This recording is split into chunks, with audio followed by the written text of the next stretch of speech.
Hello, இன்னைக்கு வந்து பாத்தீங்கன்னா எங்க வீட்டுக்கிட்ட அப்படியே கிளைமேட் மட்டும் பாருங்க, நான் காட்டுறேன். பாத்தீங்களா, செம்மையா இருக்கு கிளைமேட்டு. இப்போ குளுகுளுன்னு இருக்கு, நல்லா சரியான காத்து, செம்ம காத்து பாரு, செம்மையா வீசுது காத்து. சரிடா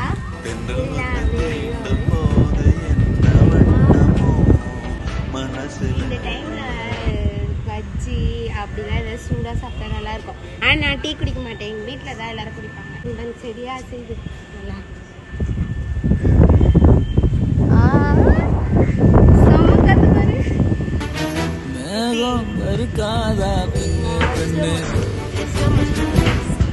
ஐயோ, இங்க பாருங்க, அங்க பாருங்க, அங்க பாருங்க. பீச்லாம் இந்த டைம் போனால் செம்மையா இருக்கும். ஐயோ ஆசையா இருக்கு, ஆனால் என்ன போதா முடியல. போனால் மழை பெய்யுதான்னு மட்டும் கமெண்ட் பண்ணுங்க. நீங்க எங்க இருக்குன்னு சொல்லி கமெண்ட்